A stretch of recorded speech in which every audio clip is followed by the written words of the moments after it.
I'm about to unleash about Shedeur Sanders. I just watched what happened to Shedeur Sanders in the Cleveland Browns' third and final preseason game. And I'm outraged, I'm sickened, and I'm saddened.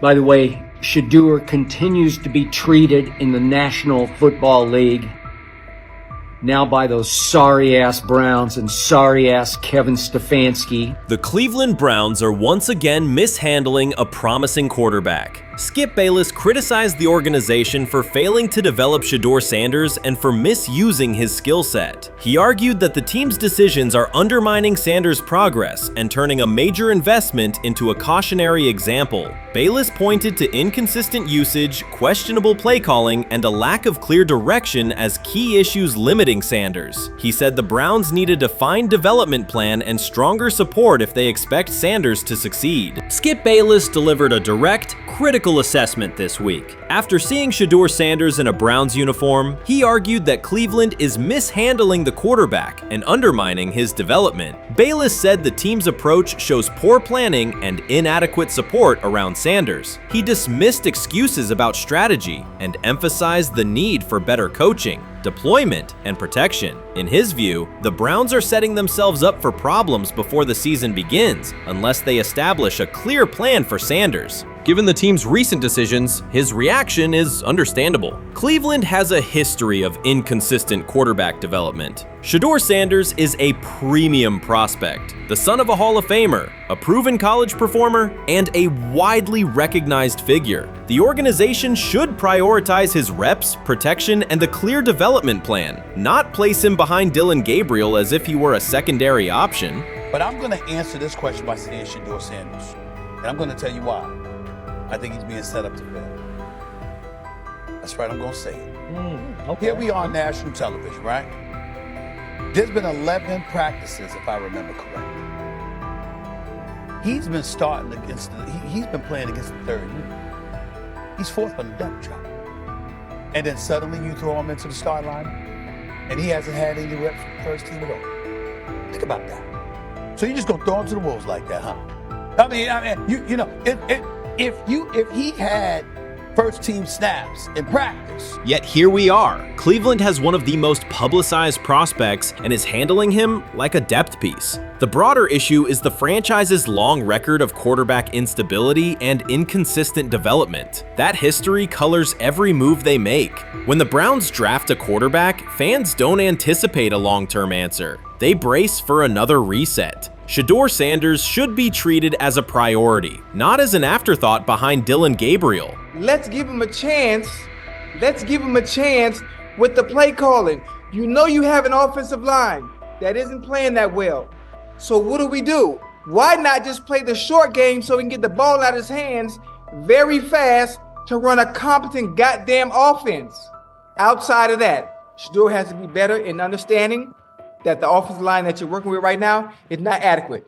Why not allow the players that are competing for a job, in this instance, Shedeur Sanders, to finish off the 2-minute drill? When Browns fans see another quarterback selected, they brace for another setback. The franchise's recent history, from Johnny Manziel's failed stint to the rocky handling of Baker Mayfield, reflects inconsistent development and short-term decision-making. Against that backdrop, Skip Bayless's reaction to Shedeur Sanders on Cleveland's roster was blunt. He argued the team is already mishandling a premium prospect by treating him as a secondary option instead of a centerpiece for the future. Bayless's position is straightforward. Sanders is not just a name, he brings proven college production, leadership traits, and significant visibility that can strengthen both the offense and the organization's broader profile. Burying him on the depth chart behind Dillon Gabriel signals a lack of a clear development plan and wastes early momentum. Grab hold of the starting job. Yes, but I don't think we're going to know which one until we get deep into August. Now, I think, you know, we tracked the reps everybody was getting at practice throughout the OTAs and minicamp. But when you talk to people there, they just want to make sure everybody got what they needed. And that, you know, Kenny Pickett, we find out if he has the goods to be the starter. Joe Flacco, they back him off a little bit. He's 40. He may not need as much. the rookies, Shedeur Sanders and Dillon Gabriel, what do they need to learn to make the transition from the college game to the pro game? That's what the spring was about for the Browns quarterbacks. Now, Shedeur Sanders has moved from social media celebrity to on-field standout, and ESPN now lists him among its first-team candidates. Reactions are split. Some fans are impressed while others are skeptical. Whether this reflects Deion Sanders' long-term strategy or simply Shedeur's rapid development, the story is drawing widespread attention. Here's a look at what led to this moment. They never planned on taking him. The problem is, like Ocho Cinco said, you got somebody that has endeared himself to the locker room. And guess what? The difference between him and Tim Tebow, the biggest one, is he can play. He can throw the ball. Tim Tebow running around being an H-back. He can throw the ball. And he's done everything he needs to do. He ain't saying nothing. He ain't rocking the boat. He ain't mad about the reps. He ain't mad about none of that. All the people out there want to see is this, like Tyver said earlier.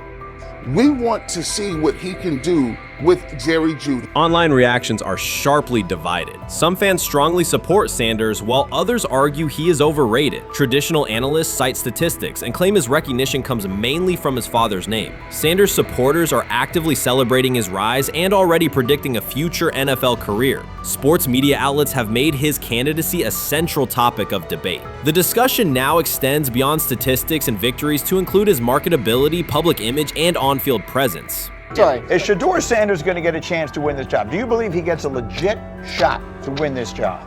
Listen, I think, first of all, everything, the action's going to really start in training camp. Like, forget all the OTA stuff. You don't win a job in OTA. The real action starts in training camp. And just like Shedeur said, you know, during the mini camp, when it's time to take your reps, you got to make the most of it. Because I think early on, there's going to be a lot.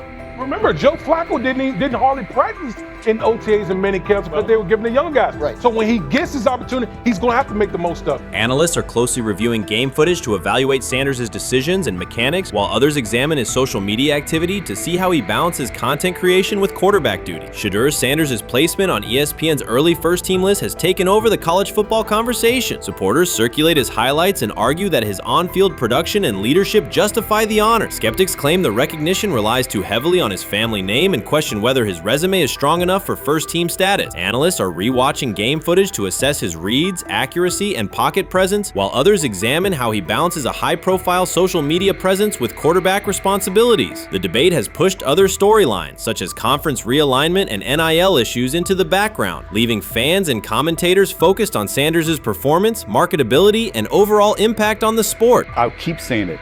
I believe Shedeur Sanders should play more games than any other quarterback on this roster this year, because he's the only guy that I look at and say they might have something here. Because I'm telling you right now, they left night one of the draft saying we are taking our quarterback next year. So it's on Shedeur or Dillon or Kenny, probably not Joe, to change their mind. To change their mind. But you got to find out. You got to find out. Opinions differ on whether Sanders is benefiting from his family name or simply showing real progress, but the attention is undeniable. Social media is flooded with edited images elevating him to legendary status. Critics argue the first-team nod is driven by hype and marketability, while supporters point to his flashes of strong arm talent, field vision, and decision-making. Regardless of motive, the announcement has dominated the football news cycle and intensified debate over how much of his rise is performance-based versus media-driven. Highlight reels rarely show Sanders' turnovers, late-game mistakes, or inconsistent stretches. Being named to a first-team watch list suggests sustained dominance, something Sanders has displayed only in flashes. His selection appears driven as much by brand recognition and media appeal as by performance. ESPN's decision has intensified debate. Data-driven critics post statistics that question his resume, while passionate supporters predict awards and future NFL success. Commentators recall a time when first-team consideration required years of proven excellence. Yet many fans already see the announcement as confirmation that Sanders is on track for major college football honors. Shedeur Sanders has earned first-team reps when training camp commences later in July. I'm not saying like he's the first guy up when you do 11 on 11s, day 1, 2, 3, 4, 5 at training camp. I'm not necessarily saying that. But he's the one quarterback that we didn't get a chance to see take reps with the ones. But I think Shedeur has a chance to like make this conversation interesting if he gets those reps with the ones and he has the same success that he did with the 2s, the 3s, and the 4s. I have confidence he can show you something, but I got to see it. We all got to see it before we can actually judge that. Some believe Deion Sanders is already preparing for an award ceremony, while others are furious, threatening to protest ESPN's credibility over Shedeur's first-team mention. Critics argue that honoring Sanders without a full season of elite play undermines college football standards. Supporters insist his performance and profile justify the recognition. The debate reflects a broader clash between traditional merit-based evaluation and modern brand-driven visibility. In today's landscape, first-team consideration is no longer only about statistics. It also involves marketability and audience engagement. Whether welcomed or rejected, Sanders commands attention and embodies the sport's shift toward both performance and personal brand. He lied to us all when he said that this was going to be an open competition, a four-man open competition when it comes to the QB situation up there in Cleveland, in which, from the looks of it, all we've seen it be was a three-man race. The only people that has been getting reps in with the first team or with the veterans are Joe Flacco, Kenny Pickett, and Dylan Gabriel. We've never seen my boy Shedeur Sanders get a chance to get in. Even with him doing the things that he has been doing up there, he has yet to get in with the... Shedeur Sanders was caught off guard by Coach Kevin Stefanski's recent remarks, which have sparked talk of bringing in another starting quarterback. Commentators are debating whether Stefanski's comments reflect eroding confidence in Sanders or a brief lapse in judgment, but the rookie now faces intensified scrutiny over his role. The Browns, we got an analyst that says that Shedeur Sanders should have some kind of a ban? Banishment of some kind? Come again? Say what? For what? And we've got, this would be more troubling. If I'm a Browns fan, and this is where we're going to start, potential dissension in the ranks of the front office and the coach. And over what? Quarterback. When a program's headline quarterback suddenly becomes the subject of sideline murmurs and quiet searches for replacements, the situation is unmistakable.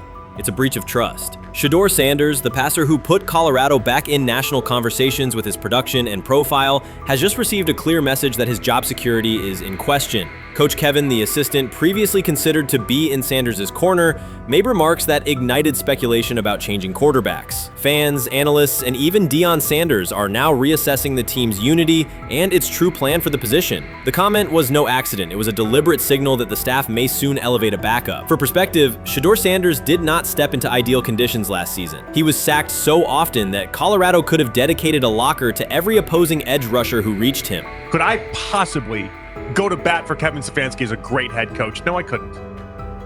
Could you go at bat against him, saying he's a horrible head coach? No, I can't. I think that's why we fall in the middle. I think that's why in a lot of these discussions, and that's why a lot of the rankings, you see him right now in that 15 to 20 range, somewhere in that middle pack of NFL head coaches. I've said earlier, Kevin Stefanski has already been given more head coaches than any coach I've ever seen in Cleveland. Starting with the decision to move on from Baker and him clearly still having another level to get to in Tampa. Last season, Shedeur Sanders often had to operate behind an offensive line that provided minimal protection, yet he still delivered precise throws and critical drives. At times, he seemed to be carrying a struggling roster almost on his own. Despite the constant pressure, he never complained, never threatened to transfer, and never acted entitled. He remained with Colorado because he trusted the program, trusted his father, and believed in the team's larger mission. That loyalty is why Coach Kevin Stefanski's recent statement that the quarterback competition is wide open struck so sharply. The remark implies that Sanders' starting role is insecure, as though the player who absorbed countless hits while holding the offense together is simply another name competing with walk-ons and first-year athletes who are still learning the cadence. This goes beyond ordinary coach language about fostering competition. It introduces genuine uncertainty about the staff's confidence in Sanders and invites speculation that Colorado is actively assessing outside options through the transfer portal. By characterizing the position as vacant, Stefanski has planted seeds of doubt that could quickly evolve into rumors and undermine the stability of the locker room.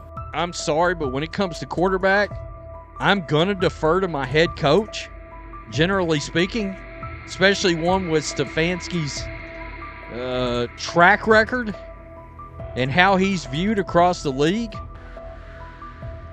So this is interesting because it tells you Kevin Stefanski's not a Shedeur Sanders guy. And it also tells us who made these picks. Exactly. The Cleveland Browns made a rather awkward decision in the NFL draft, opting to take quarterback Dylan Gabriel in the 3rd round, well before he was expected to fly off the board. Then 2 rounds later, the Browns took fellow quarterback Shedeur Sanders. So what exactly is going on? Discussion has begun about whether Colorado is actively evaluating another quarterback and preparing for life after Shedeur Sanders. Analysts are debating whether Coach Kevin's move is calculated strategy or a misstep that jeopardizes team stability. Sanders remains a top NFL prospect, Deion Sanders' son, and the program's public face. His highlights dominate social media and his jerseys outsell the team's victories. Yet he is once again being asked to reaffirm his position. The issue is more than routine roster management. It intersects with the family dynamics that shape the program. By portraying the quarterback job as open, Coach Kevin signals to both Shedeur and Deion that the staff is willing to move on despite Sanders' stature. For Shedeur, sitting through film sessions while hearing talk of potential replacements adds an unwelcome layer of uncertainty to an otherwise proven resume. The decision may reflect a desire for a quarterback with a different profile, perhaps someone more mobile and system-oriented, rather than a dismissal of Sanders' accomplishments. We've got news. Got news. About my Cleveland Browns. We've got an oblique problem. Obliques are big deals, especially when it's your quarterback. Now, he might be 4th on the depth chart, but he was number 1 in the preseason game last week, and he did a great job. 138 yards, 2 touchdowns. Shedeur Sanders has an oblique injury. That is not good. I do not like this. I hate this because I want to see more reps for Shedeur Sanders. Shedeur Sanders, a projected breakout this season, has been sidelined unexpectedly. The Browns coaching staff confirmed an oblique injury significant enough to keep him out of all activity. No reps, no drills, no warm-ups. Concerns are rising about how this may affect his momentum and force adjustments to the team's plan. The focus now is his recovery timeline, the impact on his development, and the next steps for the quarterback depth chart. Browns rookie quarterback Shedeur Sanders injured his oblique during practice today, putting his status in doubt for Saturday's preseason game against the Eagles. He's the latest quarterback on Cleveland's roster who has dealt with a health issue, joining fellow rookie Dylan Gabriel and Kenny Pickett. Sanders, who is trying to fight his way up the Browns depth chart, started the preseason opener last week and threw to practice. So how concerning is this for Shedeur as he is trying to, again, make his way up the depth chart, be QB2, potentially QB1 in the future? Dylan Gabriel taking Shedeur Sanders' QB1 spot after Sanders suffers an oblique injury is more than a roster change. It signals the staff is choosing urgency over efficiency. You do not replace a quarterback operating near a 70% completion rate with one coming off a 32% outing unless the decision is driven by desperation or poor evaluation. That is not strategy, it is avoidable loss of production. The impact on accuracy, timing, and drive sustainability is clear, and the difference is apparent to anyone watching. Well, here's what we know. I mean, after practice, Kevin Stefanski, the head coach of the Cleveland Browns, was not available to the media, but I did talk to him on the field as the players were coming off, and he told me that Shedeur Sanders complained of oblique soreness during the warm-ups this morning. Shedeur Sanders' absence isn't just a gap in the lineup, it's a setback for the entire offense. He thrives under pressure and makes throws others won't attempt. When he's healthy, every pass has intent, every drive has rhythm, and opposing defenses know they're in for a long day. Replace him with Dylan Gabriel and the defense senses an opening. Corners press tighter, safeties cheat down, and linebackers blitz more aggressively because they don't expect the same timing, velocity, or accuracy. Yes. I mean, yeah, I'm a fan. I'm not even going to try to hide it. Rich, you guys are fans. Like, you guys talk about the Cleveland Browns quite a bit. Yeah, it's almost annoying to me. It aggravates people. Like, people don't like the fact that Rich talks a lot about They must love I'm here. But it's like, you have a friend, and that friend's child is following in the family's footsteps. You want them to do well. I don't know why people have such an issue. I know Rich is supposed to be impartial, but it's kind of hard when you have that type of tie to it. But yeah, I'm rooting for Shedeur, man. And Dylan Gabriel's 32% completion rate isn't just poor, it's untenable at this level. A number that low needs no context. It means 2 misses for every completion. Whether opponent and play calls are secondary when efficiency is that limited. That output does not sustain drives or keep the full playbook viable. Yet he is starting while Shedeur Sanders is sidelined. The contrast is clear. Sanders brings accuracy, timing, and command. Gabriel's recent performance reflects inconsistency and missed opportunities. Choosing Gabriel under these circumstances reduces offensive reliability and invites defensive pressure. It is a decision that sacrifices efficiency and field position. So it'll be interesting to see what happens with Dillon Gabriel, but to the Shedeur Sanders point, it is unfortunate because I thought he was gaining some momentum. I know the practice that they had before they left for Philly, Daniel Oyefusi reported that he actually took the most reps of all of the quarterbacks. And that was the first time that had happened. It was the first time that he had went ahead of Dillon Gabriel, practicing with the twos, etc. So like coming off that stout performance against the Carolina Panthers, he was gaining momentum. If this were a clean evaluation, there would be no debate. Shedeur Sanders is the clear choice. He's accurate, composed, and consistent with a track record of high-level production. Dillon Gabriel remains a question mark, and not the kind that stresses defense. He's the kind that makes coaches consider leaning on the run to limit risk and protect field position. The reality is that injuries create openings for players who haven't earned them. Gabriel has stepped into QB1 while Sanders is out, but that reflects circumstance, not superiority. We don't know the severity of this oblique injury and whether it will even keep him out of Saturday's game against the Eagles. As for moving up the depth chart, I'm the Browns preseason sideline reporter. I was there Friday night when he burst onto the stage and set the NFL world buzzing. And yes, his demeanor was tremendous. His poise was tremendous. He did the things that were asked of him. But at the end of the day, he wasn't actually asked to do all that much. The real concern is how this could attach to Shedeur Sanders' reputation. The NFL is unforgiving about availability. An oblique injury for a quarterback isn't minor. It affects mechanics, torque, and timing. Even with a strong return, the injury-prone label can linger. For the Cleveland Browns, or any team seeking stability under center, that perception is toxic. Teams don't want a player they fear won't make it through October. That's the risk. Talent doesn't always overcome league politics. Once questions about durability start, they rarely fade. They surface in contract terms, roster decisions, and sideline evaluations. So Shedeur Sanders is injured again? If you were following along on social media today for the Browns' first joint practice in Philadelphia against the Eagles, wow, you were in for a tumultuous ride. I mean, all the reporters, both Browns and Eagles reporters, were pretty much flabbergasted at the fact that Shedeur Sanders was taking 0 team reps during the day, and even Tyler Huntley was getting team reps instead of Shedeur. And then it came out, obviously, everybody's speculating. There's people calling for Kevin's jobs, and before I go any further, I don't blame anybody, ever. Meanwhile, Dillon Gabriel's numbers should be sidelining him, not elevating him. A 32% completion rate isn't a dip, it's a warning sign that points to issues with field vision, timing, and receiver cohesion. That's the quarterback taking snaps while Shedeur Sanders is out. Put their work side by side and the gap is obvious. Sanders shows consistent placement, timing, and footwork that reflect high-level execution. Gabriel's recent output introduces variability that shrinks the call sheet and stalls drives. You can't claim the priority is winning while starting a quarterback who isn't reliably delivering routine completions. Fans recognize it, receivers lose confidence and tempo when targets are off, the offensive line's urgency fades when protection doesn't translate into productive throws, team belief in the quarterback is fragile, and once it erodes, a season can come apart quickly.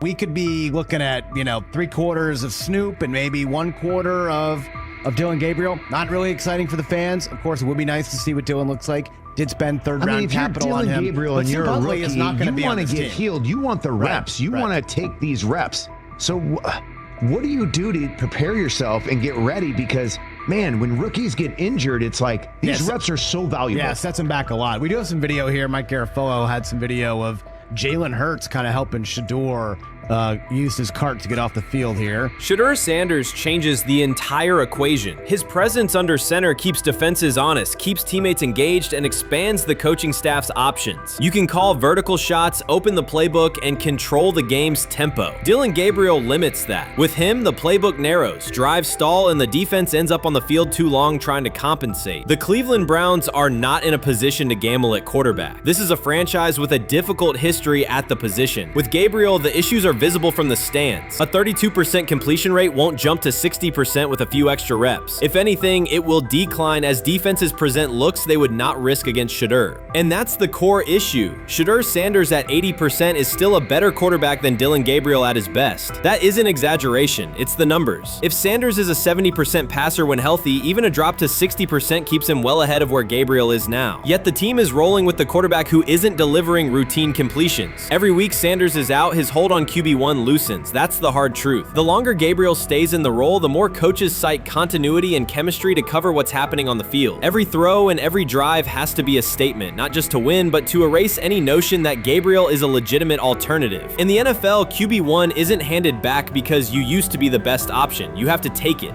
Started off with some positive news for Shedeur, and then it kind of just went left real quick. Shedeur got the news early on that if Dillon Gabriel couldn't go, he would get his second straight start in the Saturday preseason game against the Philadelphia Eagles.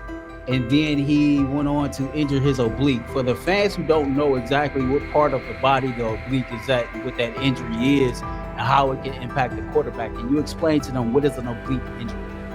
It's like up in this area, right? Well, you can't see me, but like right up in here, when you go to throw, like obviously that's all that. So the truth is straightforward. The Cleveland Browns, or any team in this situation, aren't going anywhere meaningful with Dillon Gabriel under center. You can frame it as progress and point to selective highlights, but reality will level it out, and by then the season is already slipping. Shedeur Sanders is the difference between a team with a path forward and the team playing out the schedule. He reads coverages, delivers on-time throws, and forces defenses to respect every level of the field. Gabriel turns the offense into guesswork. The NFL is built on results, and the results are clear. Gabriel's 32% completion rate functions as a warning sign. It doesn't need context, a clinic, or a film session to explain. It signals inefficiency that stalls drives and compresses the playbook. Yet he has been handed the role Shedeur established through precision, composure, and production. That decision undercuts the stated goal of winning. With Sanders, the offense retains structure, rhythm, and threat. With Gabriel, it narrows and exposes the defense to longer stretches on the field. When he led college football in completion percentage and he threw almost 40 touchdowns for over 4,000 yards, how tall was he? Because they make it seem like he shrunk all of a sudden, RC. Oh, how lively was his arm? Because all I know is somebody did that. Somebody threw for over 4,000 yards, somebody threw for almost 40 touchdowns, and somebody led college football in completion percentage. Now, I'm trying to figure out, what I try to figure out all the time, Mel, is how a guy that hadn't played football in almost 5 months. Shannon Sharpe has publicly defended Shedeur Sanders and criticized those questioning him. Sanders has earned higher recognition and some fans are responding negatively. Although there's debate about whether he belongs on a second team list, Sharpe maintains that Sanders' career is clearly ascending. Reactions on social media are mixed. Some users are angry, others are surprised, and a few say they anticipated this result. The conversation remains active. When reports confirmed that Shedeur Sanders had been elevated from second team to near top tier status, Shannon Sharpe issued an emphatic response. He delivered a detailed rebuttal to critics, underscoring why Sanders deserved the promotion and directly challenging those who doubted the decision. I don't think that he was underprepared during these meetings. I don't believe any of these stories that he showed up arrogant and that he was bombing his interviews. I mean, you watch the film, he's on time, he's on point. You watch his interviews, he answers like a 10-year NFL veteran. Like, he's clearly dominating OTAs. It's every single day there's a new report of how well he's doing for the Browns in OTAs. And I mean, you can say what you want, it's just OTAs. Okay, if that's your new narrative, then he's doing exactly what he needs to be doing. He's on point, he's on time, he's getting the respect of his teammates, and he's making plays. So we're gonna see years down the line, something's gonna come out that I don't know what exactly it was, but something will come out. Critics have been waiting for an opportunity to dismiss Sanders. They labeled him overrated, accused him of benefiting from nepotism, and claimed his profile came only from his last name and polished image. Within their own echo chamber, they cited every game in which he fell short of huge passing numbers as validation of their doubts. Since Sanders has begun receiving formal recognition, criticism has escalated. A wave of self-appointed analysts is dissecting his throwing mechanics and team role, and many online commentators now argue that his promotion reflects deeper problems within the sport. Shannon Sharpe rejected each criticism directed at Shedeur Sanders. During the broadcast, he turned a routine segment into a detailed examination, acting as presenter, interrogator, and fact-checker. Sharpe walked viewers through game film, season statistics, and scouting reports to show why Sanders merited his recent promotion. Whenever a panelist claimed Sanders had not earned the role, Sharp countered with completion percentages, efficiency ratings under pressure, and documented late-game drives that changed outcomes. He stressed that the backlash was driven less by on-field evidence and more by reluctance to revise earlier opinions. Sharp argued that critics were upset not because Sanders lacked qualifications, but because his progress contradicted their initial narrative. By the end of the discussion, Sharp had moved past simple defense and reframed Sanders as a clear example of performance-based advancement, demonstrating that early predictions can be wrong. Never heard of no Dylan Gabriel or Tyler Shock. What the hell is that? So how is Shedeur Sanders going behind them? I'll tell you how. Collusion. 4 different times they passed on him. How the hell does that happen? 4 rounds. It doesn't happen to a quarterback. We've never seen anything like this before.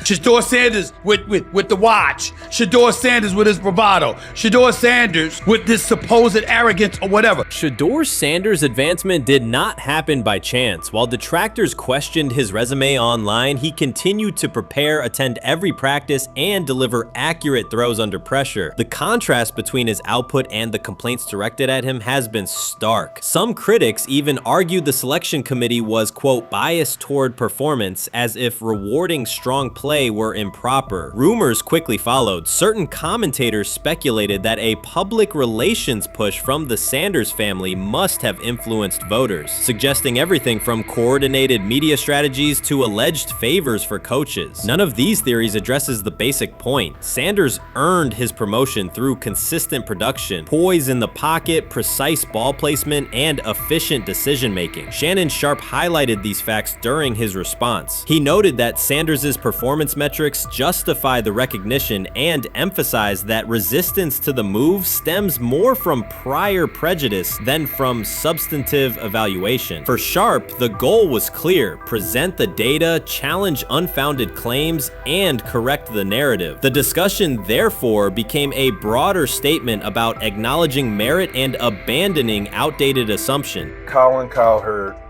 defend college basketball coaches who have gotten a DUI, come to their defense and say they didn't need to be fired, that they deserve a second chance. But Shedeur Sanders drives 40 miles over the speed limit, gets a one-on-one ticket, and Colin Cowherd comes on his show today and says he's out on Shedeur Sanders. He's seen enough. He can't support him anymore.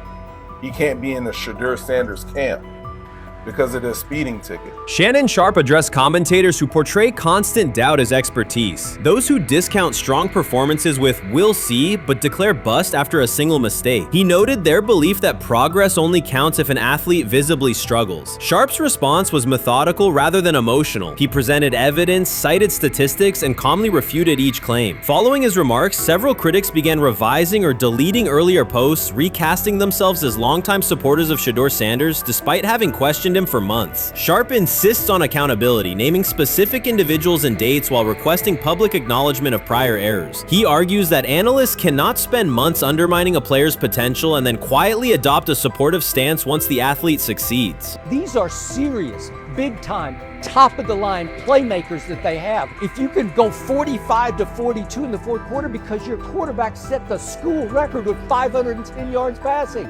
He was flawless. Shedeur is big time. I didn't know for sure, will it translate to the next level of competition? Yes, it might translate to the next level of competition as he can play. Critics who once claimed Shedeur Sanders was unprepared now hesitate to acknowledge their mistake. They resist retracting earlier comments and struggle to accept that an athlete can succeed without their approval. Sanders continues to share practice clips and game highlights without engaging the debate, while Shannon Sharp documents every dismissive remark, ready to revisit them on national television. The disapproval did not slow Sanders. It underscored his progress and exposed the gap between perception and performance. As a result, the conversation has shifted. Analysts who doubted him now describe him as undervalued and publish detailed evaluations of his mechanics and game management, suggesting long-standing familiarity with his career. In a matter of weeks, critics have recast themselves as advocates, demonstrating how quickly opinion can change when consistent results leave little room for doubt. Shannon Sharp signaled that his commentary is not over. He considers Sanders' advancement a positive outcome for every athlete who has been overlooked or criticized for having confidence. Sharp stressed that analysts do not have the authority to determine who deserves recognition based on personal preference. The reaction to Sanders' promotion, he argued, revealed how quickly opinions can shift once results are undeniable. Sharp pointed out that many vocal critics became quiet when confronted with objective performance data. This exchange, Sharp insisted, reached beyond defending a single quarterback. It challenged the practice of dismissing achievements that do not fit familiar narratives. He reminded viewers that success does not require external approval and that consistent talent will surface despite online commentary intended to minimize it. While critics reconsider their positions, Sharp remains steady, assigning credit to the athlete and allowing the scoreboard to confirm the argument. In his view, the statistics speak clearly enough. Sharp also emphasized that the intensity of the backlash must be placed in context. College football is a volatile environment where unexpected outcomes are common. Therefore, declaring failure based on incomplete evidence only weakens the credibility of sports analysis. The discussion underscored the need for measured evaluation rather than reactive judgment. Dak Jackson and him and everybody else that we talked to have said that Shedeur looks good. He looks really good. Yes. He looks better.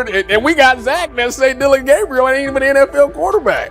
It's true. So how is it that this man can't get a rep with the ones, but that non-NFL quarterback can? We all what agree with sense that. does that make? Some observers now claim that recognizing Shedeur Sanders' strong performance undermines football's traditional standards, even though they previously argued he received coverage only because of his father. Faced with Sanders' current statistics, those critics are searching for explanations that fit their earlier narrative. The data have always been clear. Their earlier objections ignored that fact. Shannon Sharp is openly highlighting this reversal, comparing past negative remarks with Sanders' recent 400-yard games to demonstrate the gap between criticism and evidence. Sharp did not force these commentators to backtrack. He simply displayed their earlier claims alongside Sanders' results, allowing the contrast to speak for itself. Sometime last week, and then, and I just tweeted that out again this morning, and then today, the Joe Flacco one got posted. So running through this, and then of course we'll still have Dylan will be next, and then Shedeur will come last. As training camp nears, Mary Kay Cabot is providing straightforward analysis of the Cleveland Browns quarterback competition. The starter has not been named, but she has moved away from her earlier skepticism of Shedeur Sanders and now acknowledges his talent and potential. Cabot explained that if Joe Flacco is chosen to start week 1, it will mean he is the most prepared to play immediately. This approach would also give younger quarterbacks such as Kenny Pickett time to adjust, refine their skills, and maximize their potential while Flacco handles the early workload. She added that a Flacco start would not prevent Sanders from earning the position later in the season. The depth chart remains flexible, and Sanders' continued development could put him in line for an opportunity as circumstances evolve. Cabot also noted that Pickett could win the job for week 1, but he must demonstrate he can integrate smoothly with the offense and perform reliably under pressure. The Browns want a leader who can control the huddle, execute plays efficiently, and maintain composure. Pickett's performances in upcoming practices and preseason games will be critical in determining whether he secures the starting role or Sanders ultimately takes the reins as the season progresses. Things like that. It doesn't mean that that Kenny can't swoop in there and steal that job by them, but he's really going to have to show that he has a complete mastery of this scheme and this system, and that they don't have to dial it back a lot to put him in there. So these will be some considerations, and I do think that that as the preseason goes along, it will become evident.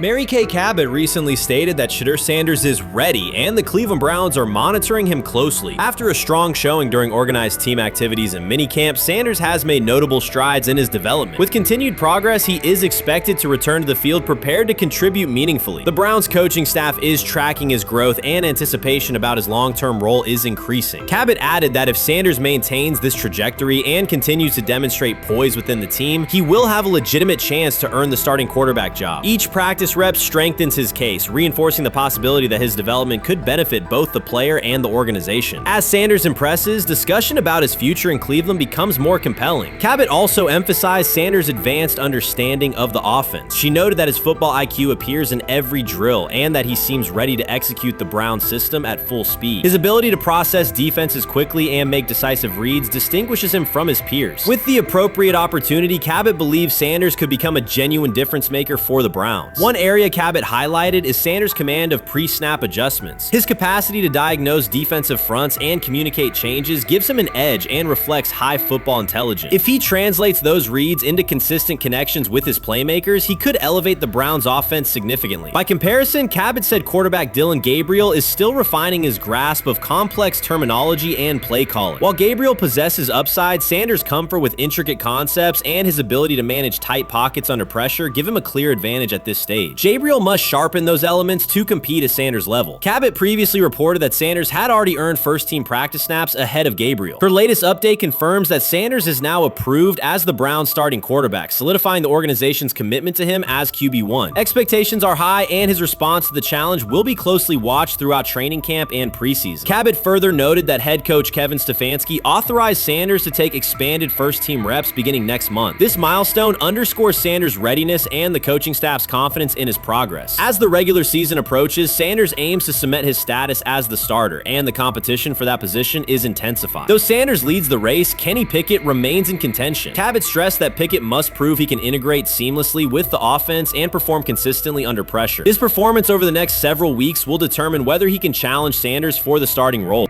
With both quarterbacks vying for the top spot, the Browns' Week 1 starter will be one of the most scrutinized decisions of the upcoming season. For now, Cabot's reporting underscores Sanders' rapid ascent, strong football intellect, and growing command of the offense, qualities that position him well to lead Cleveland's offense when the opportunity arrives. Urban Meyer's roster history underscores the absurdity. Meyer coached Aaron Hernandez, whose off-field crimes are well documented, along with other players entangled in assaults, academic misconduct, and more. Yet, Feinbaum singled out Newton, a national champion, Heisman Trophy winner, and NFL MVP, as the worst. This selective condemnation is not new. When Deion Sanders recently suggested implementing an NIL salary cap to restore competitive balance, Feinbaum dismissed the proposal and called Sanders a hypocrite rather than engage with the substance. The pattern repeats. Feinbaum routinely targets Cam Newton, Deion Sanders, Jameis Winston, Lamar Jackson, outspoken black athletes and coaches, while extending grace to figures such as Nick Saban, Kirby Smart, Dabo Swinney, or Tim Tebow under similar circumstances. Newton is no longer content to remain silent while others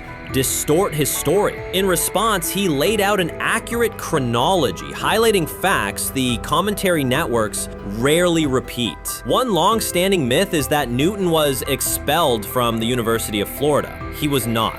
Tim Tebow held the starting job unchallenged, and Meyer had no intention of displacing his star. Like thousands of athletes each year, Newton transferred to find a place where he could play. The move was strategic, not disciplinary. He is with 3-2-2-5-3-17 to transfer to and more back. Meyer was. Critics habitually resurrect the 2008 laptop incident to tarnish Newton's entire career. Newton has acknowledged the mistake, but its relevance is overstated. The incident did not prompt his transfer, nor did it derail his trajectory. After leaving Florida, Newton enrolled at Blinn College, a Texas JUCO powerhouse, and led the Buccaneers to a national championship while posting dominant statistics. That performance earned him the opportunity to transfer to Auburn. At Auburn, Newton produced one of the most extraordinary single seasons in collegiate history. More than 4,000 yards of total offense, 50 combined touchdowns, an SEC title, a national championship, and the Heisman Trophy. Achievement compressed into a single year under intense scrutiny. Even that landmark season is recast by Feinbaum as a cautionary tale. He claims Newton ignored head coach Gene Chizik by diving for a goal line touchdown when told to kneel, jeopardizing the game. In reality, Newton explained that the decision was a collective adjustment made in the huddle after reading the defense.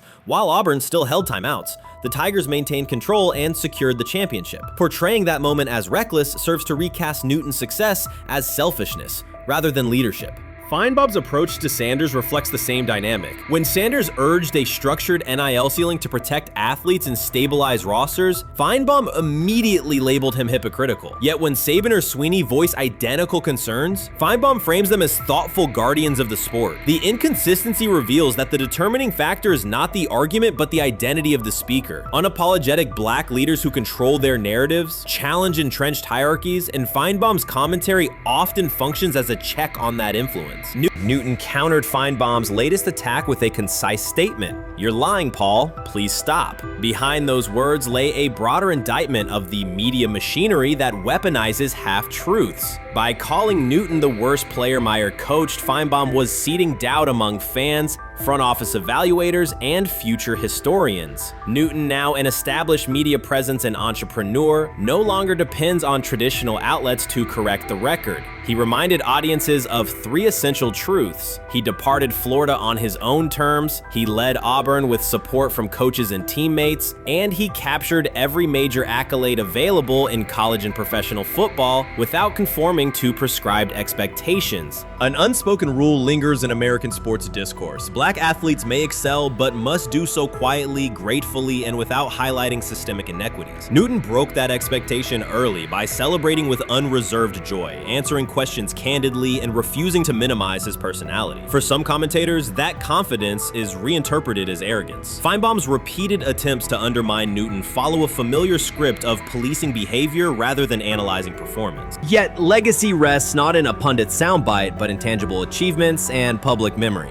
Newton's resume, Heisman winner, national champion, NFL MVP, speaks for itself. Millions of fans witnessed his impact on Saturdays and Sundays. Countless young quarterbacks saw someone who looked like them redefine the position's possibilities. The same is true for Sanders, whose player-first coaching philosophy and media savvy continue to influence college football's direction. Feinbaum's commentary cannot erase these realities. Newton, Sanders, Winston, Jackson, and others have already secured their places in football history. By publicly confronting misinformation, Newton set a precedent for athletes who now possess the platforms and technology to present their stories unfiltered. The microphone no longer belongs exclusively to legacy broadcasters. Newton holds it now, and he intends to keep it. A decisive shift that reduces the gatekeeper's influence and ensures that accomplishments are judged on merit rather than narrative manipulation. Shedeur Sanders did not treat day 4 of Brown's training camp as anything other than work. He completed 8 of 11 passes with 3 touchdowns, operating with control and accuracy throughout the red zone periods. The throws were varied, a well-placed ball to rookie Luke Floria that led him across the goal line in stride, a firm throw to Cade McDonald over middle after a quick read, and a tight window completion to Deontay Johnson at the back of the end zone with 2 defenders closing. The sequence showed timing, poise, and placement under pressure.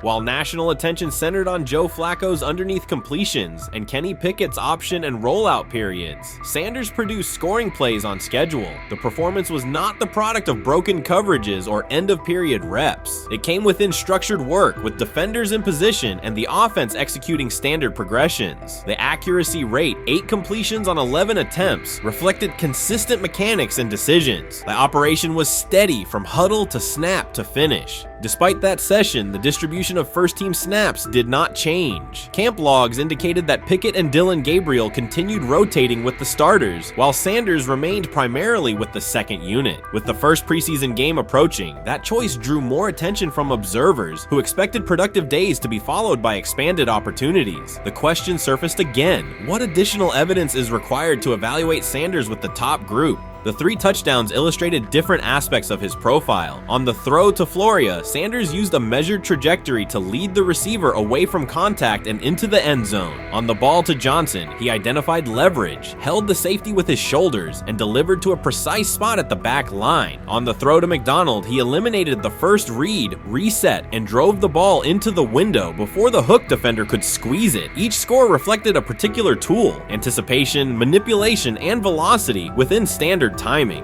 Comparisons to the other quarterbacks were straightforward. Pickett produced 2 touchdowns but placed 1 late ball that exposed a receiver to contact near the goal line. Gabriel accounted for 1 score, with additional gains coming on checkdowns and designed movement. Flacco advanced the ball in short increments without finishing drives during the same period. Sanders converted opportunities into points repeatedly and without turnovers. The rotation, however, remained unchanged. Head coach Kevin Stefanski and the staff continued to allocate first-team work to the same group, describing the process as an open evaluation. In practice, that has meant extended starter reps for Pickett and Gabriel, veteran scripts for Flacco, and second unit periods for Sanders. The disconnect between output and opportunity was notable, particularly given the stated goal of reaching an early decision at quarterback. When asked about the timeline recently, Stefanski said the preference was to decide sooner rather than later, an acknowledgement that the window for assessment is limited as preseason approaches. Speculation about motives is common in such situations. The discussion has included references to front office perspectives and ownership influence. Owner Jimmy Haslam is widely viewed as supportive of drafting Sanders. General Manager Andrew Berry is known for prioritizing fit, traits, and process within the roster building model. Stefanski reports to Berry, and the practice plan reflects coaching evaluation within organizational parameters. None of that guarantees any outcome. It does explain why rotations can remain conservative even after strong individual periods. Regardless of internal views, the most useful next step for the evaluation would be a defined set of first-team snaps for Sanders to put comparable tape next to his peers.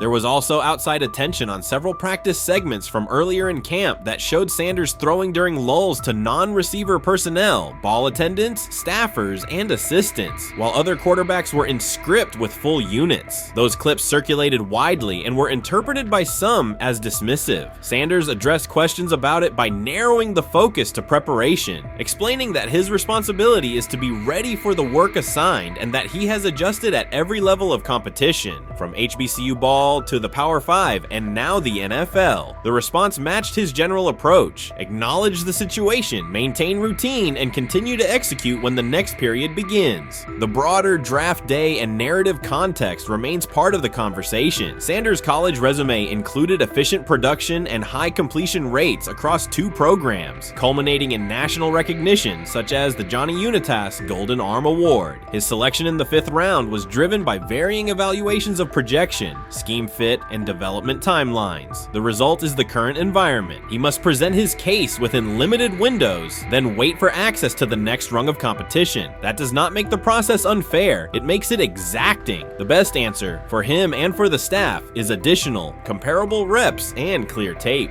Fan reaction after day 4 was direct. Social accounts and comment threads filled with assessments that centered on performance rather than reputation. Sanders produced 3 touchdowns, avoided negative plays, and showed command in the red zone. Supporters pointed to that tape and asked for opportunities with the starters to verify whether the same rhythm carries over with the top receivers and linemen. The message was not about headlines. It was about the logic of evaluation in a compressed calendar. From an operational standpoint, Sanders' day reflected consistent fundamentals. His base was disciplined, his eyes matched his feet, and his timing aligned with route depths. On the Johnson score, he used a subtle shoulder turn to hold the safety before resetting and throwing to the back line. On the McDonald throw, the ball was out on the second hitch, arriving before the defenders could converge. On the Floria play, the arc and placement minimized the hit risk and maximized the run-through. Those are portable traits. They translate across units if the timing with receivers is established through reps. The staff's balancing act is real. They must prepare the presumed week 1 starter with sufficient continuity while also giving developmental players enough exposure to judge ceiling and floor. That tension is present in every camp. The cleanest path through it is to carve out defined first-team sequences for each competitor and evaluate the tape against comparable defenses and situations: high red zone, low red zone, 3rd and medium, and 2-minute. Sanders' performance on day 4 strengthened the case for such an allocation.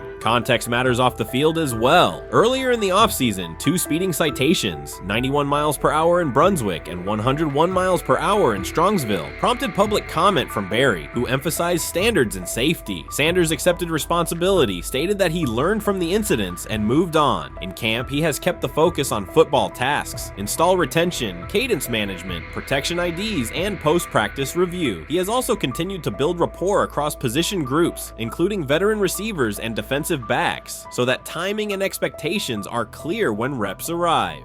None of this diminishes the experience of the veterans in the room. Flacco has decades of film, Pickett has multiple seasons of NFL starts, and Gabriel brings mobility and a defined collegiate profile. It does, however, underscore the purpose of camp, to align decisions with current performance. Sanders produced the most efficient scoring period of the day. The next logical step is to see that operation with the starting unit, document the results, and compare them to the other candidates under the same conditions. The preseason opener will compress timelines further. Install packages expand, and coaches begin to narrow personnel groupings. If the objective is to identify the quarterback who can operate the offense most cleanly on Sundays, then structured exposure now will give the staff better information later. A small but deliberate set of first-team snaps for Sanders, scripted early downs, a 3rd down sequence, and a red zone series would provide data without disrupting broader preparation. Until that occurs, Sanders can only continue to control process and execution. Day 4 showed what that looks like when opportunities align. Efficient reads, disciplined mechanics, and finishes in the end zone. He did not seek attention for the sequence. He put it on tape. If the evaluation remains consistent with the stated competition, comparable snaps should follow. If they do, the staff will have a clear, side-by-side measure. If they do not, the question from observers will remain the same. What more needs to be seen to justify the look? For now, the record from day 4 is clear. 8 completions on 11 attempts, 3 touchdowns, no turnovers, red zone precision, consistent control at the line and in the pocket. Those are tangible outputs. They merit a defined opportunity with the starters as the team moves toward preseason and the decision that follows. Whether or not that opportunity arrives immediately, Sanders has shown the preparation and execution necessary to be evaluated on equal footing. The next step is a matter of allocation, not speculation. While much of the NFL community attended the ESPYs in Los Angeles, Shedeur Sanders spent the day in Cleveland with families recovering from a residential explosion. He did not seek cameras or a red carpet appearance. He chose to be present in a neighborhood working through loss. Weeks earlier, an explosion at the Rainbow Terrace Apartments in the Garden Valley neighborhood displaced more than 100 residents. Local officials reported that 42 families were left without housing. A father suffered burns over most of his body and remained in a coma. His 2 young children were hospitalized in critical condition. The damage extended beyond structures. Families lost possessions, stability, and routine. Cleveland City Council member Richard A. Starr described the moment as a family fighting for its future. Outside of local reporting, national attention was limited. Sanders decided to go to the site, meet residents, and help organize a day focused on relief and connection. The decision drew questions almost immediately. Some asked why he was not at the ESPYs, others questioned his motives. Sanders did not respond with counter-arguments. He explained simply that he felt an obligation to be present and that he would act on that conviction. This was not a team-scheduled appearance. He promoted the gathering himself, arrived without ceremony, and spent the day with residents. His approach emphasized listening, participation, and time.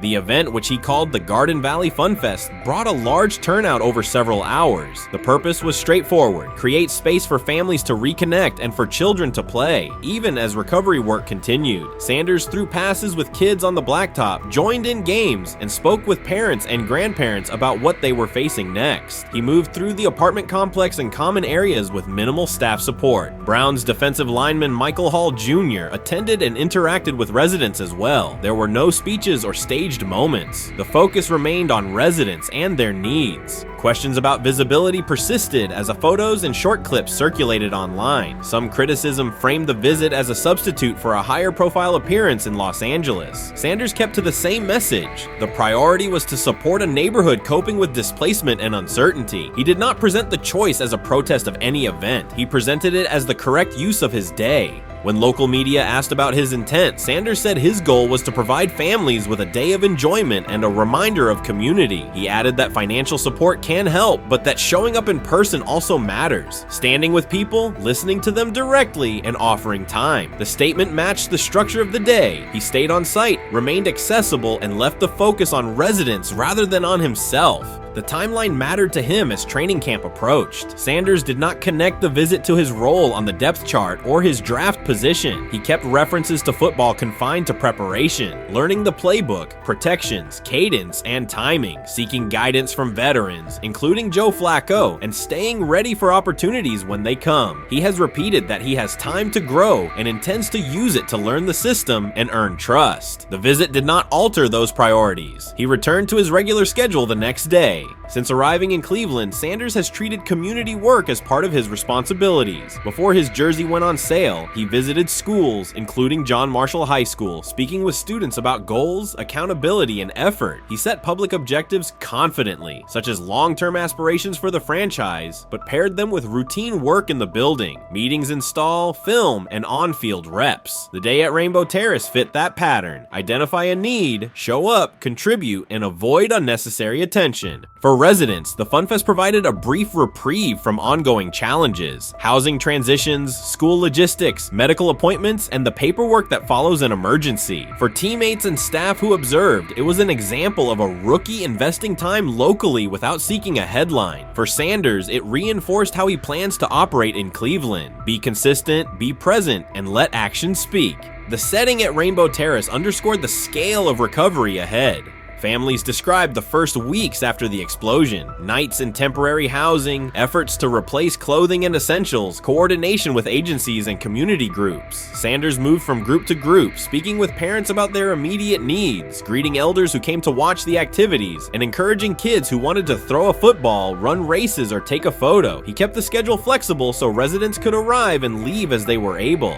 Community partners and volunteers handled tables for supplies, simple games, and refreshments. There were no sponsor banners or organizational pitches. Residents organized as they usually do, checking on neighbors, guiding children, and sharing updates. Sanders' role was clear: participate, make time, and listen. The presence of a recognizable player brought energy, but the purpose remained practical: create a normal afternoon in a place that had not felt normal since the blast. Online reaction covered the full range of opinion. Some posts praised the decision and the event's tone. Others questioned why a rookie would skip a high-visibility awards show.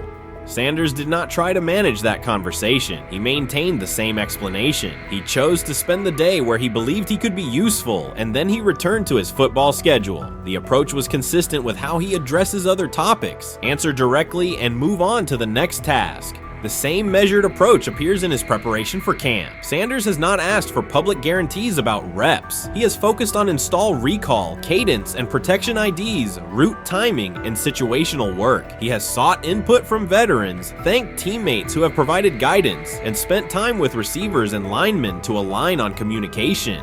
Coaches have emphasized that the quarterback competition is a process, and Sanders has accepted that framework. His emphasis remains on readiness. None of this overshadows the experience and resumes of other players on the roster. It does provide a clearer picture of how Sanders operates as a professional. He separates off-field actions from promotional efforts. He keeps football preparation focused on what he can control. He communicates with teammates across position groups so that timing and expectations are shared. He does not try to steer attention in his favor. He tries to make steady progress. The day in Garden Valley was one example. He arrived without a speech, stayed for hours, and left without an announcement. He did not ask for recognition. He offered time. Residents responded in kind. Kids lined up for catches and races. Parents and grandparents asked about camp and wished him well, and neighbors coordinated rides and schedules around the event. The atmosphere felt like a neighborhood gathering, not a media production. Local leaders who were present or who spoke later emphasized that recovery will take months. Families will continue to navigate housing, healthcare, and daily logistics. Events like the Fun Fest do not resolve those issues, but they help sustain community connections and morale. Sanders' contribution was to create a space for that to happen and to treat the day with the same seriousness he applies to practice: plan, execute, and keep the focus where it belongs. As the preseason approaches, Sanders will continue to compete for opportunities on the field. He has said he will be prepared when called upon, and that he understands the importance of mastering details before focusing on outcomes. The organization will make decisions based on evaluation, and he will accept the results while continuing to improve.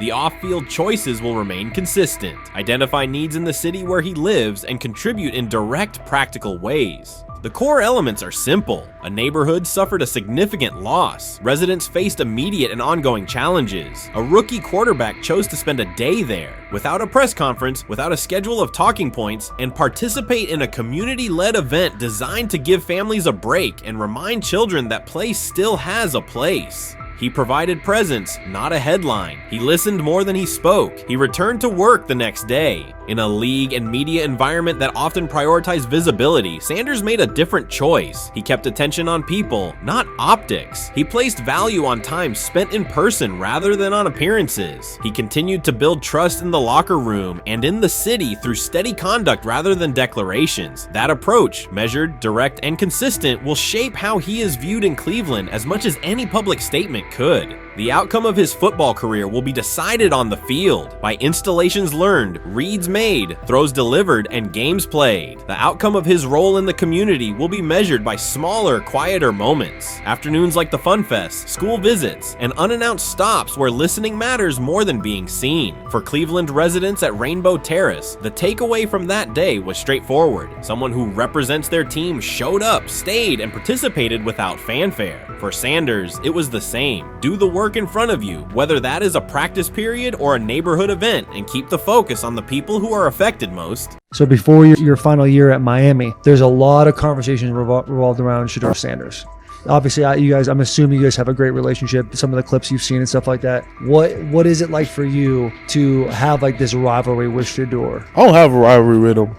That's my boy. So at the end of the day, this whole process, we thought me and him were going to be 1 and 2 the whole time. Whether he's 1, I'm 2, whether I'm 1, he's 2. And so that's just always been, our mindset. It didn't go that way. I thought he was one of the better quarterbacks in the draft as well, even throughout college. A lot of stuff out there on him ain't really, the truth, just because they spin it different ways. Like they spin stuff about me different ways. But I mean, when he gets his chance, become a starter, I know he's gonna make the most of it. And I'm ready to get back to work with him, after the season, talk some more stuff to him. Cam Ward directly challenged the uneven standards applied to Shedeur Sanders, calling them inconsistent and unfair. By insisting that performance, not politics, guide evaluation, he shifted the discussion from one player to a league-wide problem. Sanders' treatment now serves as a test of how the NFL supports and evaluates emerging quarterbacks. I feel a special relationship with him, especially me. First getting to know him 5 years ago when I started working with him. But it did surprise me because he's a good quarterback. He doesn't get a lot of the credit that he deserves.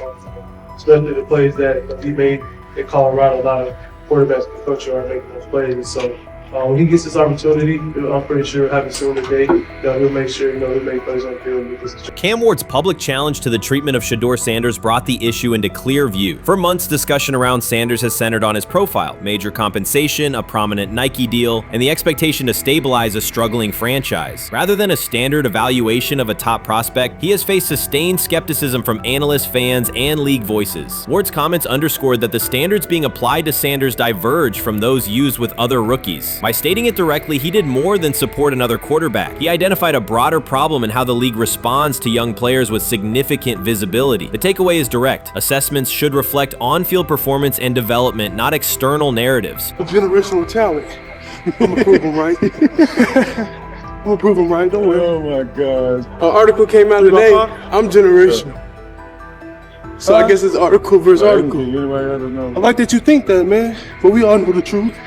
What? Trav gonna be first? You generational, I'm legendary. That's cool. You can be legendary. Legendary get their ass. We'll start throwing in like 5 minutes. Shedeur Sanders entered the league with more than a playbook. He brought a public brand, a family legacy, and expectations unusual for a first-year quarterback. Before his first regular season throw, he was already positioned at the center of attention. Rather than assess him on that reality and his on-field ability, many voices reduced him to marketing, treating visibility as proof of hype instead of performance. Cam Ward pushed back on that framing. His point was simple: judge Sanders by the same criteria applied to other rookies. With Sanders' resume, production, leadership, and composure, most first-year quarterbacks would be discussed as long-term cornerstones. The evaluation should be consistent, focused on development and results, not perception. This is the process with Shedeur, who I know is a buddy of yours, and how do you think both of you guys will end up doing the league?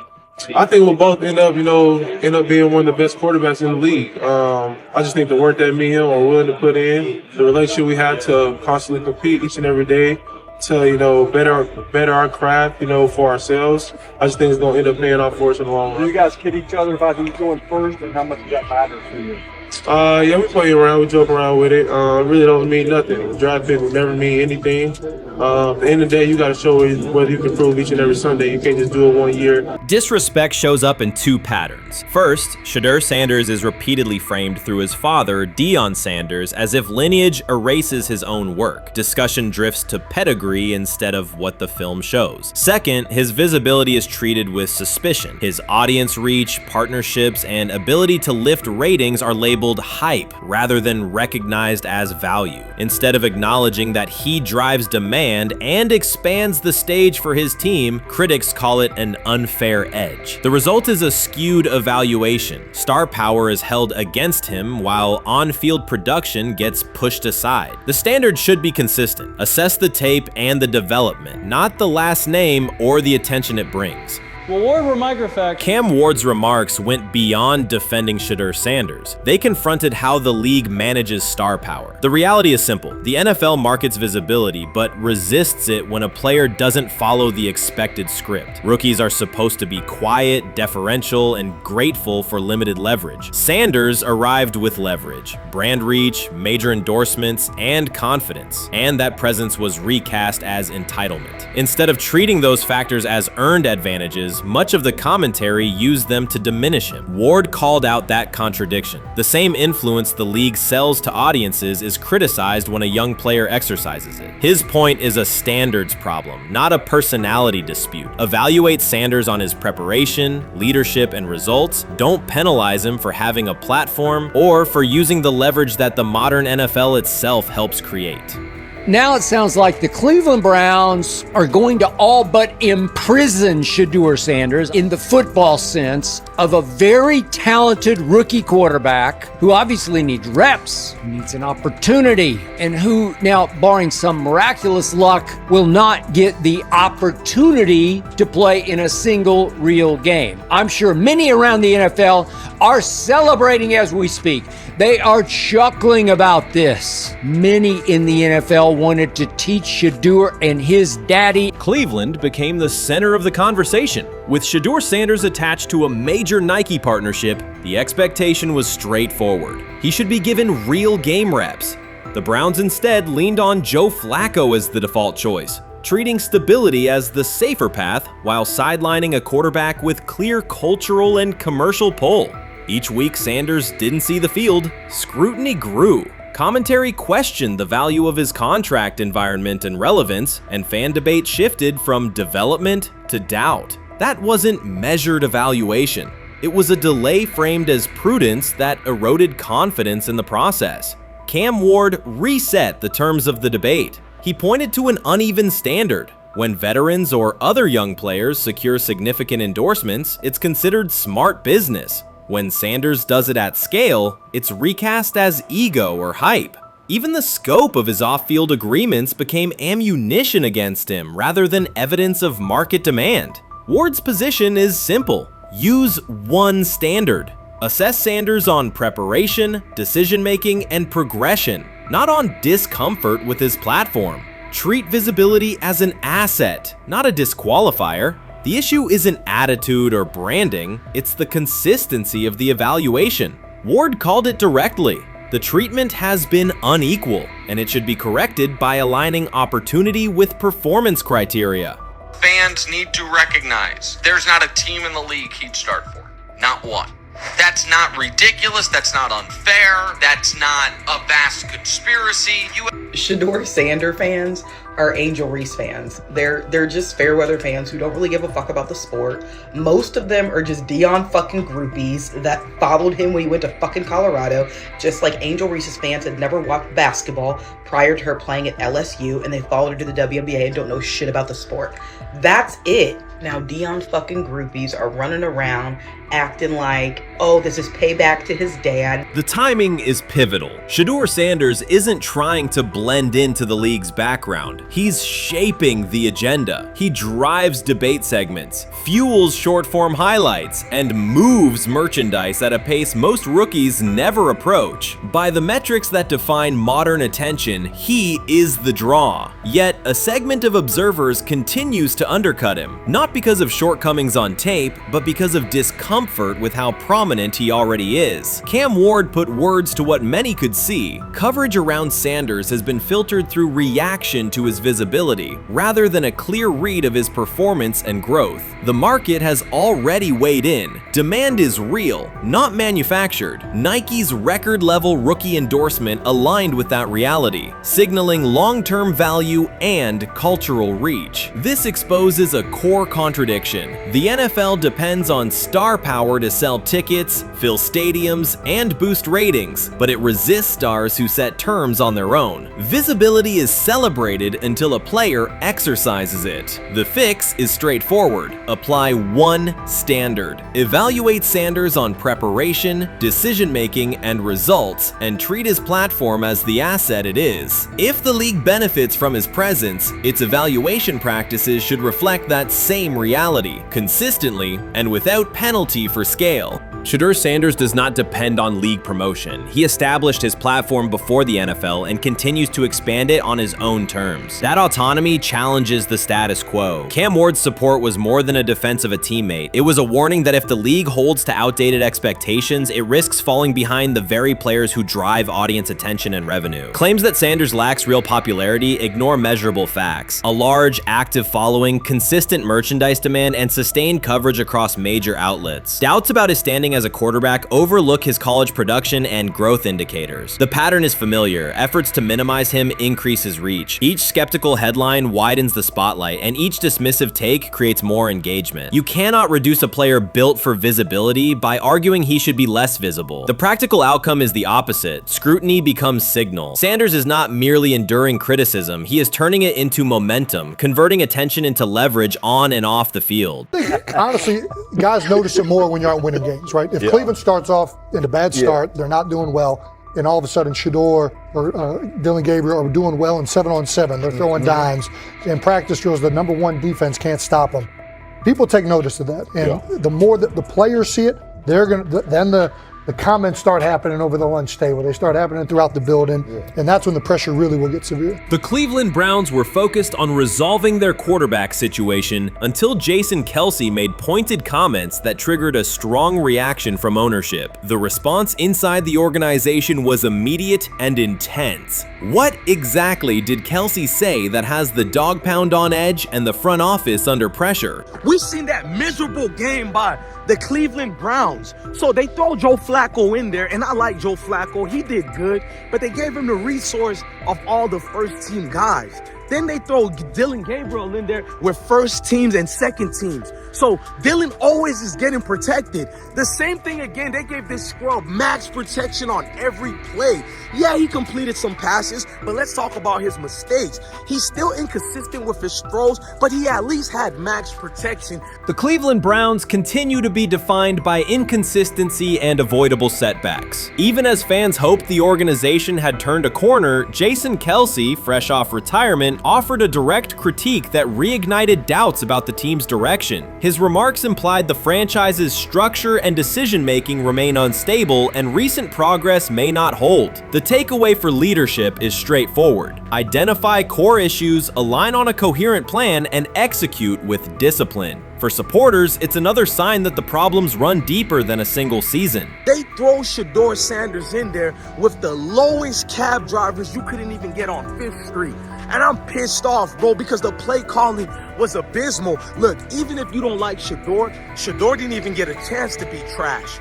Even if you think Shedeur is garbage, he didn't even get a chance to be garbage. That's how awful the offensive line was. Kevin Stefanski still doesn't want to give Shedeur second strings and first strings reps. Why is that? Browns ownership's response shifted from measured to urgent. The pattern is familiar in Cleveland. The team once treated Johnny Manziel as a franchise solution, retained Hugh Jackson for a second year despite results, and invested heavily in Deshaun Watson through a costly trade and contract. These decisions reflect aggressive but poorly aligned planning. The outcome has been continued instability instead of sustained progress. That this was the guy that they wanted to start. He's seasoned, he's experienced, he still has a big-time arm, even at his age, and they open with the Cincinnati Bengals. They wanted that experienced guy. He was always going to be the guy. They were not going to start Dillon Gabriel or Shedeur Sanders in week 1. Kenny Pickett had a hamstring injury. It makes it easy to go with Joe Flacco. And the question isn't and wasn't going to be who's the starter in Cleveland. The question is who's going to be the backup in Cleveland? Who's going to be the number 2 quarterback when they open the season against these Bengals? Fans still show up season after season, expecting improvement and bracing for setbacks. The usual pattern has been early optimism followed by a gradual collapse. But last season was different. For a sustained stretch, the Browns looked organized and competitive, resembling a functioning team. Couple days, 3 days until roster cutdowns. How do you feel about that? Do you feel like you belong here on this team? Obviously, I think overall as a player, I feel like I put in the work. I feel like everything I do, I try to do it to my best, and that's all I ask for. So I feel like everybody feels like, they should be on the team, and if you ask anybody on the team, would they feel like they belong, in their own eyes. So I feel like I do, but I'm my own player, I think about myself in a high regard. The front office entered the offseason confident. Kevin Stefanski was being praised, and the Dog Pound believed the team had made real progress. Then Jason Kelce delivered a pointed assessment that cut through the optimism. Fresh into retirement, the former Eagles All-Pro and Super Bowl champion said Cleveland still looks like a team patching over issues rather than building a durable contender. Kelce's view was direct. The Browns' structure is fragile, and the roster is too dependent on perfect health at quarterback. He argued the team is one injury away from losing continuity and sliding backward. Because Kelce has operated inside a stable, championship-level organization, his comments carried weight with players, media, and fans. The reaction was immediate. People took his critique seriously, not as outside noise, but as an informed evaluation of how a successful team should be built. Ownership also felt the impact. Jimmy Haslam's response shifted to urgency, a sign that leadership recognizes the stakes. The criticism arrives in the context of prior high-risk decisions, especially the fully guaranteed $230 million commitment tied to Deshaun Watson. Watson has missed time and shown inconsistency when available, and the contract has constrained flexibility. Kelce's remarks highlight why depth, alignment between the front office and coaching staff, and a clear contingency plan at quarterback are non-negotiable. The takeaway is straightforward. Cleveland must convert last season's progress into a stable framework, protect the quarterback, deepen critical positions, and establish a plan that survives injuries and short-term setbacks. Without that, the games that fueled optimism will remain temporary. If you're a betting man, who do you think starts for the Browns at quarterback? Okay, this is the situation. Kenny Pickett, they actually traded for him. Joe Flacco, no one's bringing Joe Flacco in the building thinking Joe Flacco's going to be the starter. If Joe Flacco is your starter, you got a problem. You have a huge problem. And if they were saying Shedeur was the starter as the 5th rounder, you got a real problem too, because he passed over all these guys in these reps in the offseason in shorts, in bikini shorts, Speedos and stuff. No. That kind of stuff. So I'm not that surprised. When you put down a 3rd round pick on a quarterback, you do believe he has a certain skill set. Jason Kelce stated the obvious. Cleveland committed to a quarterback who hasn't played at an elite level in years, and Joe Flacco's playoff run didn't change the long-term outlook. Ownership appeared more upset that the criticism was public than by the substance of the critique. Many fans agreed. They've seen this pattern before. Rosters age, injuries are inevitable, and when a single contract dominates the cap, one setback at quarterback can undermine the entire season. Kelce's broader point was about structure. The Browns prioritized the high-cost, uncertain starter over depth and contingency. The late-season surge masked issues that remain: limited cap flexibility, thin depth at key positions, and an offense that lacks a credible plan B. Fans recognize how quickly a strong defense can decline with injuries, and how an offense without redundancy stalls. The AFC North raises the stakes. Baltimore with Lamar Jackson sustains a top standard. Cincinnati with Joe Burrow returns to contention when healthy. Pittsburgh rarely slips below .500 under Mike Tomlin and wins with defense and consistency. In that environment, Cleveland can't rely on perfect health or peak form from one player. The path forward is clear. Diversify cap allocation, reinforce the offensive line and receiver depth, carry a legitimate backup plan at quarterback, and install a scheme that functions regardless of who is under center. Given what we saw yesterday with Shedeur Sanders, somebody on the Cleveland Browns is 100% getting fired, probably by the end of this year. The person who's probably going to end up getting fired is Kevin Stefanski, because I know that he didn't want Shedeur Sanders on the team. It was Andrew Berry who made that pick. You can't really go against your GM. Bad things happen in this situation. But Shedeur Sanders is not without fault for what we saw yesterday. This is the play that we saw yesterday that had the internet just exploding, where Shedeur Sanders took like a 24-yard sack. Half of the internet is saying that this is all Kevin Stefanski's fault. Cleveland showed progress last season, but the underlying concerns remain. Jason Kelce highlighted them directly. The Browns' long-term plan is fragile, cap-constrained, and overly dependent on perfect health at quarterback. His comments focused attention on structural issues, roster depth, continuity in coaching, and a sustainable offensive approach, rather than a single hot streak. That criticism resonated because it reflected what many around the league already see. Ownership's reaction underscored the sensitivity. Jimmy Haslam has presided over frequent coaching and quarterback changes, and external scrutiny carries weight when it comes from a respected veteran with championship experience. Kelce's remarks reinforce that last year's Joe Flacco stretch was a short-term solution, not a foundation. The team still needs a durable plan that can withstand injuries and inconsistency. The practical takeaway is clear: stabilize the system, diversify cap usage, and build depth at key positions so the offense functions regardless of who is under center. That includes a coherent development pathway for younger talent such as Shedeur Sanders, with defined practice reps, protection, and scheme alignment. Kelce didn't say anything outrageous. He articulated the gap between a brief surge and a credible long-term contender. I have the faith of a mustard seed.